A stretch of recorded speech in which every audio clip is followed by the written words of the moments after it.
acudir el 28 a ejercer su derecho al voto. También es importante destacar cuáles son esos escenarios posibles en estos días que restan para que se pueda cumplir esta fecha de las elecciones pautadas, y también, bueno, todavía queda el tema de algunas dudas de este escenario que muchos llaman donde hay incertidumbre, donde también se preguntan qué pueda pasar con la tarjeta de la MUD, si pudiesen darse inhabilitaciones. En ese escenario, ¿cómo evalúa usted, pues, bueno, estos días que restan para las elecciones?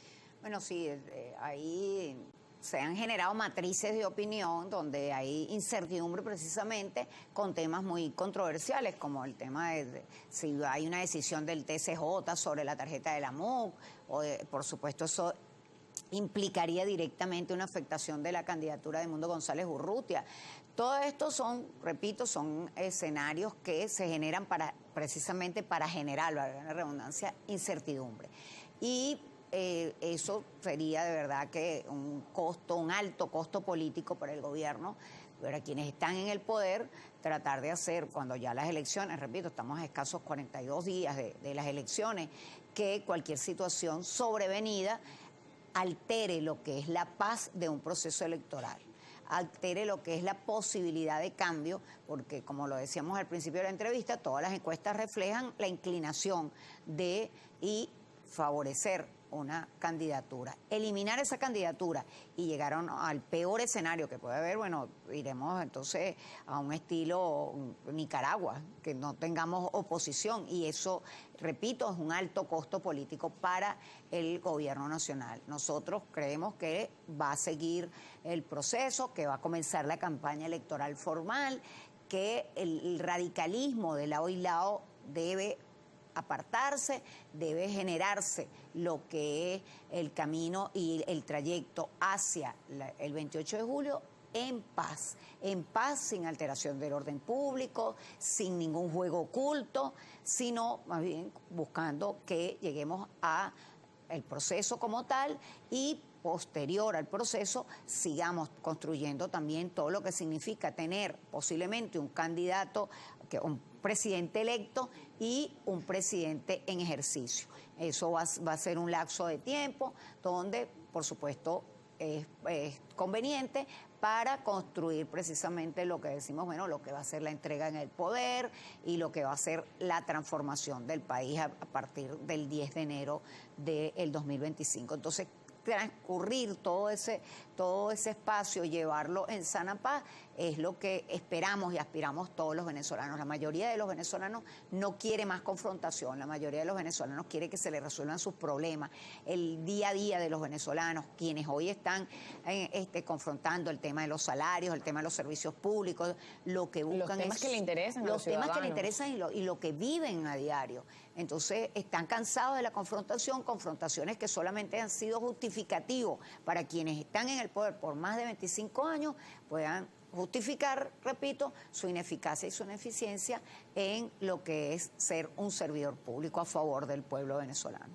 Bien, en ese escenario también usted hablaba del radicalismo, que es necesario que se pueda reducir, pero lo que vemos en este panorama donde más bien la polarización aumenta y no vemos como ese interés o de alguna forma ese hecho de que alguien dé el primer paso para. ¿Cómo pudiese también manejarse ese escenario? Y cuando también hablamos de que se habla de un acuerdo donde se pueda firmar eso, que no salgan opciones sorpresas en este periodo que queda, donde, bueno, el gobierno se pueda comprometer también a decir, bueno, no vamos a inhabilitar, donde se puedan comprometer bueno, esta carrera la vamos a hacer de esta forma, y también parte del acuerdo que ustedes mencionaban en cuanto a los demás candidatos a poder respetar también los resultados de las elecciones. Bueno, nosotros habíamos propuesto primero un pacto de no agresión y de respeto a lo que es la contienda electoral como tal.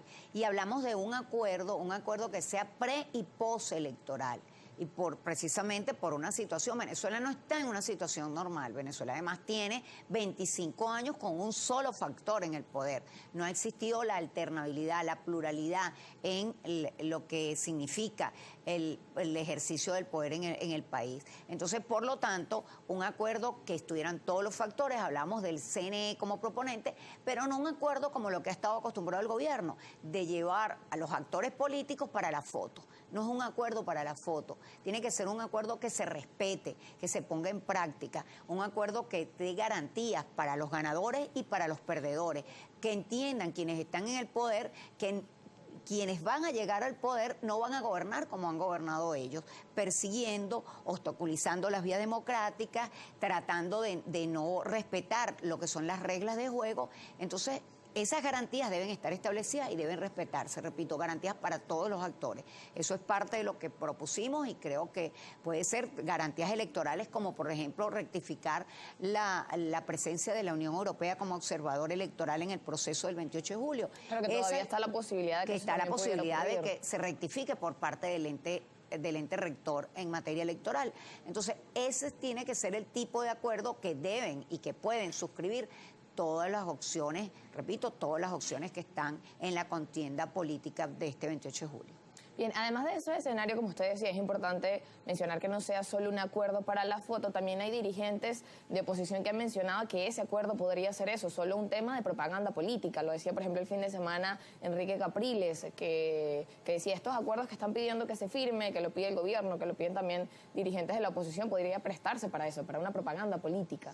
Bueno, precisamente, por eso señalo que no puede ser un acuerdo simplemente para la foto y un acuerdo que tenga el peso político de lo que es la conformación del mismo por parte del gobierno, sino un acuerdo que esté construido con las mejores bases, con las mejores propuestas, con el respeto y la participación de todos los actores y con las propuestas que tienen. Hablamos del regreso de la observación de la Unión Europea, hablamos de las garantías pre y post electoral, de la posibilidad de algo que al gobierno no le gusta, pero se habla de transición porque tiene 25 años en el poder y por supuesto significa transición, que llegue otra alternativa, la alternancia en el poder.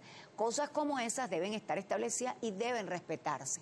Que no podemos estar en una incertidumbre, qué va a pasar con la tarjeta de la MUP, qué va a pasar con el candidato, cuando, repito, todas las encuestas señalan la polarización entre la candidatura de Nicolás Maduro y la candidatura de Edmundo González Urrutia. ¿Y quién debería dar ese primer paso? Cosas como esas deben quedar plasmadas. ¿Quién debería dar el primer paso para que eso se pueda establecer y se vea materializado? Porque muchas veces estas propuestas están y los ciudadanos dicen, bueno, estamos de acuerdo con esas propuestas, pero no ven el resultado y no ven que se materialicen. Bueno, debería ser una propuesta recogiendo todo lo que se ha planteado al respecto por las candidaturas, por los representantes de las opciones electorales que tenemos y ser el CNE el convocante. Pero repito, sin que se sienta el peso de ninguno de los actores en particular.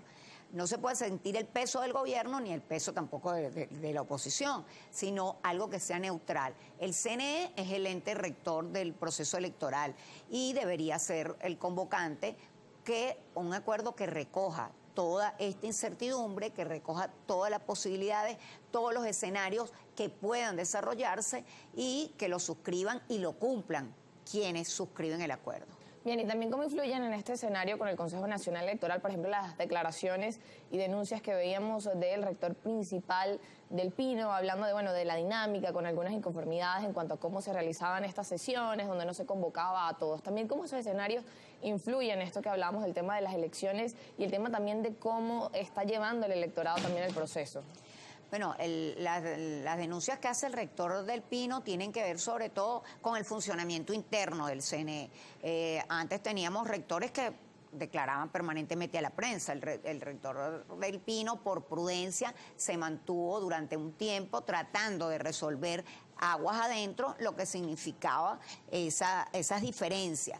El órgano electoral es un órgano colegiado. Todos los rectores tienen el mismo peso, independientemente de que exista un presidente. El presidente es el que coordina, el que lleva al frente las convocatorias y todo lo demás. Pero repito, todos los rectores tienen el mismo peso. Tengo entendido que esto sirvió pues para abrir los canales internos dentro del CNE y la comunicación. Ningún cuerpo colegiado trabaja de manera unilateral por la convocatoria, por la presencia solamente o la decisión de uno de los actores. Entonces, son bien vistas y sobre todo previo a un proceso electoral. Bien, ya se nos acaba el tiempo, 7:26 de la mañana. Ese mensaje final de ese llamado a la población y también al Consejo Nacional Electoral como ese ente garante de este proceso y que también tiene la responsabilidad de hacer ese llamado a la ciudadanía, a esa formación, no solo al que va a votar también, sino a quienes forman parte de los miembros de mesa.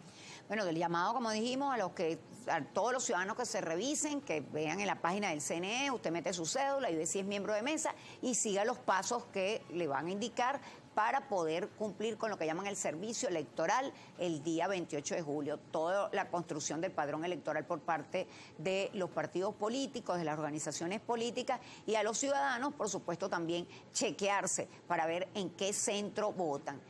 Esto es una labor de todos y cada uno en el escenario donde nos desenvolvemos. Entonces, el llamado es a participar, el llamado es a estar alerta en todo lo que pueda ser un cambio de centro o cualquier situación que pueda, el nombre del centro, que también hay cambios en nombres de centro, y el día 28 de julio a salir de manera alegre y participativa para cambiar los rumbos y destinos del país. Muchas gracias, María Real, por acompañarnos esta mañana, vicepresidenta del MAS, hablando sobre todo este tema de las elecciones, los escenarios y que lo importante es la participación y también la organización de los partidos políticos. Nosotros con esto pues nos vamos a la pausa y no se muevan porque ya seguimos con más de Primera Página.